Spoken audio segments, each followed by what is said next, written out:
Hello everyone. Today we are building a combination lock from the new chiseled bookshelf introduced in Minecraft 1.20. Now this here is the part you didn't see from the outside. It's a bit chunky, but you can build it smaller if you don't need a 6-digit combination. Every digit makes the thing 3 blocks wider. Now if we go over here, we can see how the machine works.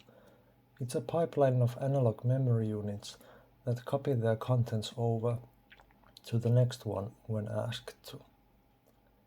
On the other side we have furnaces that are used to program the correct code.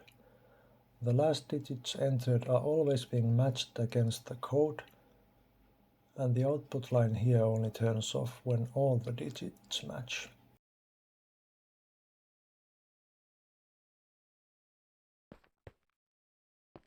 The slots are numbered as follows. Slot 1 is always a cyan book, green is 2, purple is 3, red is 4, brown is 5, and blue book is number 6. We have to remember that the output of a comparator reading a chiseled bookshelf shows us the last slot that was used.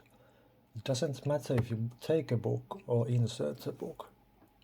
We only observe changes in the output, so you can't have two same digits in a row. If you had an observer next to the bookshelf driving the digits, then you could have two same digits in a row, but this of course limits the building possibilities, as you can't have both the comparator and the observer hidden at the backside.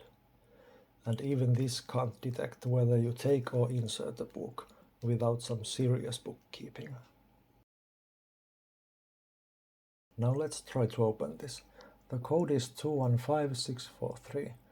Here I have added these lamps that enable us to see how the code advances in the pipeline.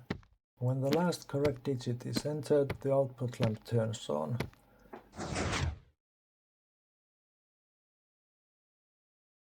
If we enter one more number, all digits will now be wrong and the output turns off immediately. The heart of the machine is an analog memory cell.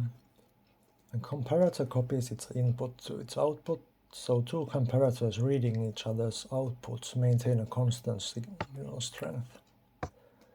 By subtracting from either with a signal at the side and with subtract mode on, we can decrease or empty the memory.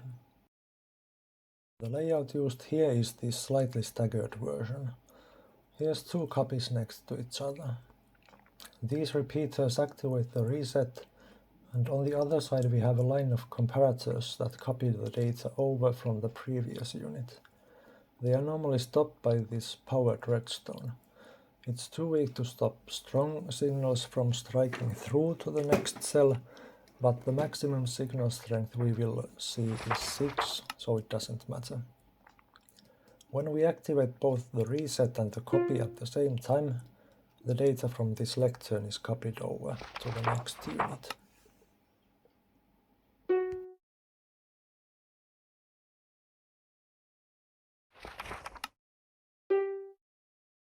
Reading the output is easiest if we subtract the correct signal strength -1, so that a correct number gives us a signal strength of exactly 1.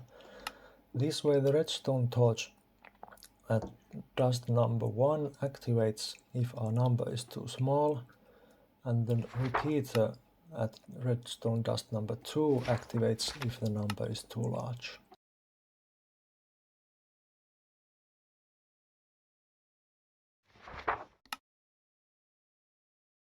Only when the input is 1 higher than the reference will this redstone be off and the output torch will activate.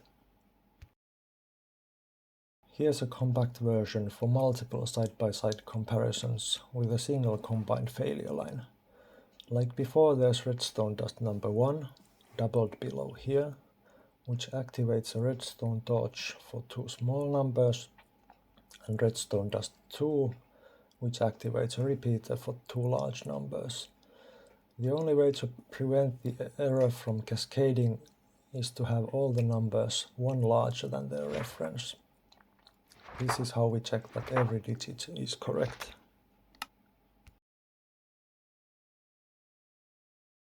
To finish the build, all we now need is this observer reading the output of the chiseled bookshelf, which then activates this rail.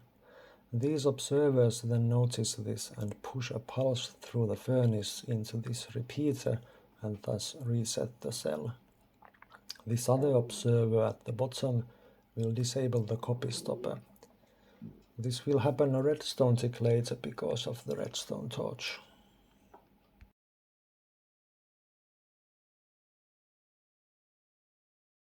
The correct code is programmed with the furnaces, with the first digit going in the backmost furnace. Here I have die stacks that match the book color to help. By a happy coincidence, we have a nice rule for the signal strength. In a furnace using items that stack up to 64, multiples of 11 items give out the signal strength of that number divided by 11. And because we have to subtract the code -1, we can, for example, for a code digit of 4, use 4 minus 1, which is 3 times 11, for a total of 33 items.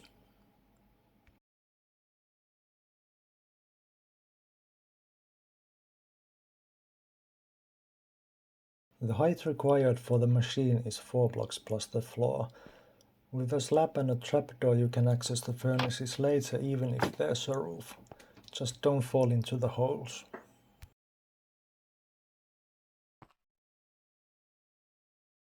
Since the input is in the corner, you can build this either way, and mirroring works fine too.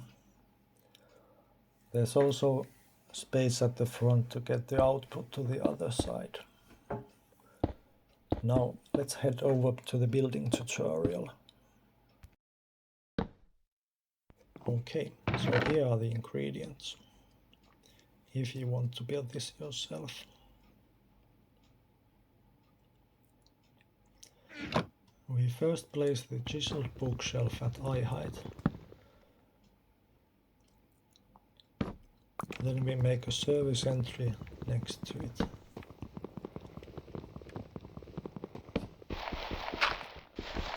And we need to dig a 6 blocks deep, 4 high and 21 blocks long room behind the wall. And first we place 19 blocks at this back wall, starting from the back. And then we place 2 redstone and a repeater and continue this pattern until we reach the end.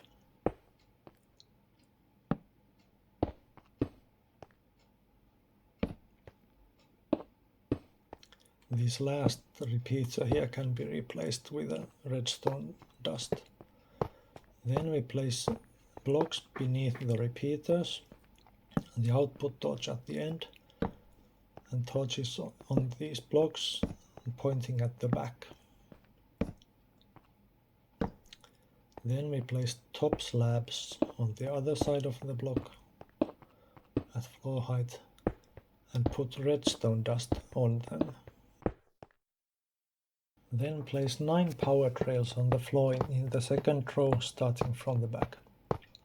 Place a block next to the 9th rail, 7 more rails, 6 redstone dust next to the block, observer looking at the last dust and 3 more dust. Block behind the observer, a repeater on 2 ticks coming out of it, a block and a redstone torch on the last row next to the wall. Then we place observers looking at the rail at every 3rd block, looking down at the rail.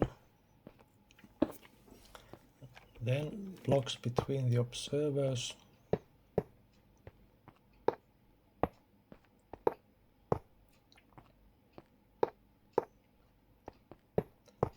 And on the left block we place a comparator in subtract mode, and on the right block we put a comparator looking at the first one.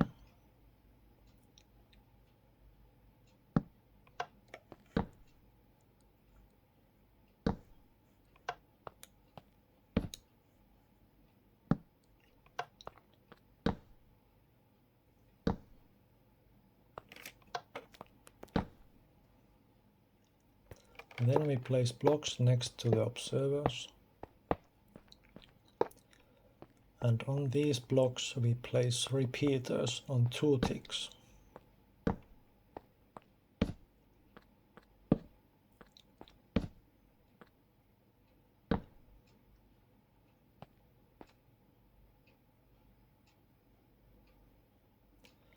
Then we place blocks in front of the repeaters and another block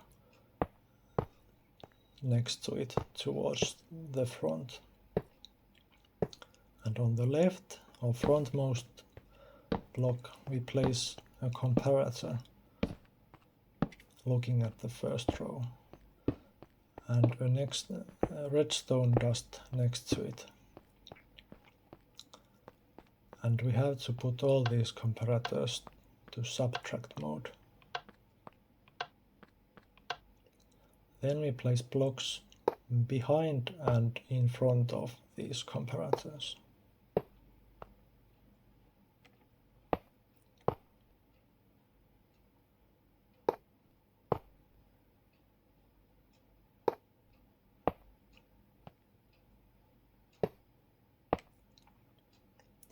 And next we place a block behind these other comparators on the lower level and place a redstone dust on top of it.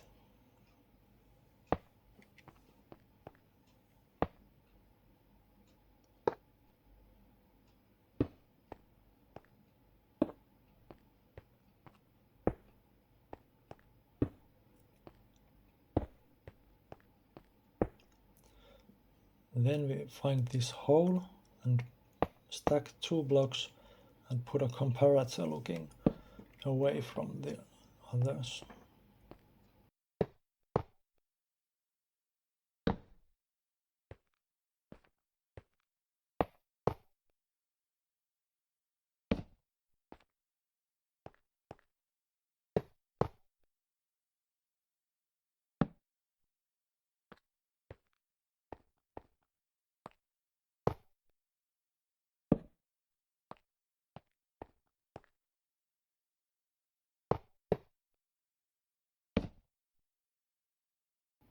Next we put a block in front of these comparators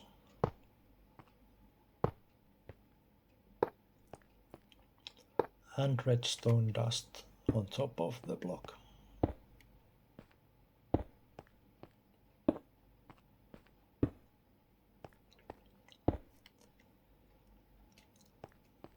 Then we make a row of blocks in this second last row at eye height, all the way from the back towards the front, and leave just one spot empty, and another row of blocks in the last row at the floor.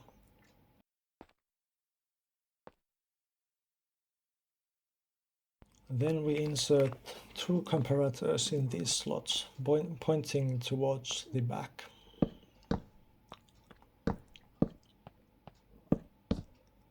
And in the last slot we put only 1 comparator. Then from this comparator we place a block, and at the last row at every 3 blocks. So it should align with the backmost comparator. Place redstone dust on this whole row, and it should light up because of the torch. Then a comparator reading the bookshelf, dust on top of this block, an observer reading that, and then just connect the observer with the redstone we placed earlier. And then we are ready, except for the furnaces and coding the correct digits. Place the furnaces on top of the observers and input the correct code. Here I have stacks of die that match the book color. So 11 for a green book. The cyan book is empty, so that one is empty. 44 items for the brown book, 55 items for the blue book, 33 items for the red book, and 22 items for the purple book. And then we try out the combination.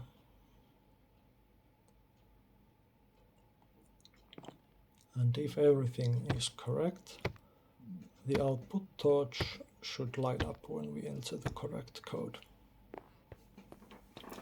Then we just hook up the output to our secret door and we're done.